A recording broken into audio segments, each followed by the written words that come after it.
જય શ્રી કૃષ્ણ. રાધે રાધે. સ્વાગત છે તમારા બધાનું પુષ્ટિમાર્ગ યુટ્યુબ ચેનલ. આજે આપણે જોઈશું વ્યતિપાત વ્રત વિધિ, ઉદ્યાપન અને ફળ. તો ચાલો જોઈ લઈએ. વ્યતિપાત વ્રતને પૂર્વ વ્યાસ મુનિએ સુખદેવજીને કહ્યું હતું.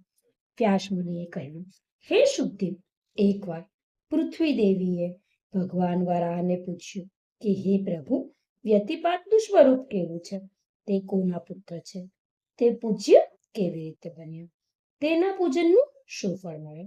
ભગવાન વરાહે કહ્યું, હે ભદ્રે, એકવાર ચંદ્રમાએ બૃહસ્પતિની પત્ની તારાને ગ્રહણ કરી ત્યારે સૂર્યદેવે કહ્યું, તું આ ખોટું કામ ન કર, બૃહસ્પતિની પત્નીને છોડી દે.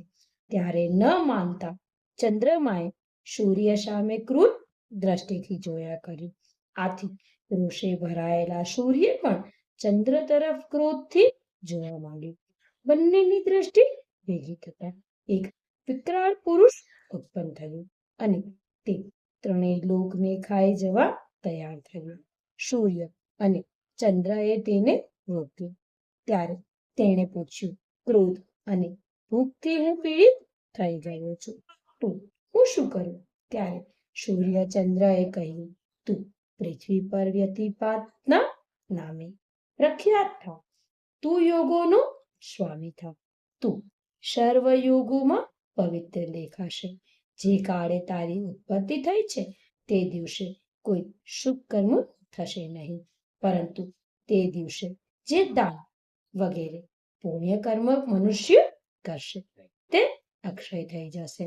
વળી હે વ્યતિપાત, પોતાનું કલ્યાણ ઈચ્છતા મનુષ્યો જે દાન કરે તે તું ખાજે, અને તેઓ તને કંઈ ન આપે તેના પર તારો ક્રોધ કાઢજે. વ્યતિપાત કહે, હે મારા પિતા, તમને બંનેને મારા નમસ્કાર. હવે તમે બંને મારા પર અનુગ્રહ કરો. સૂર્યચંદ્ર કહે, જે તારા સમયમાં સ્નાન, દાન, જપ, હોમ વગેરે પુણ્ય કાર્યો કરશે તે અનંત ગણો થશે. તારા સમયમાં જે તારું પૂજન કરશે તે પુત્ર સુખ, દીર્ઘાયુ, સુખ, યશ, રૂપ અને આરોગ્ય મેળવશે. પૃથ્વી દેવીએ પૂછ્યું, હે પ્રભુ, વ્યતિપાતના પૂજનની વિધિ કહો. સૂર્યચંદ્ર દેવે કહ્યું, હે પુત્ર, ઓમ શ્રી વિષ્ણુવે નમઃ મંત્રનું સ્મરણ કરતા કરતા નદીએ નહાવા જવું. સંજોગ ન હોય તો ગંગાજળ નાખેલા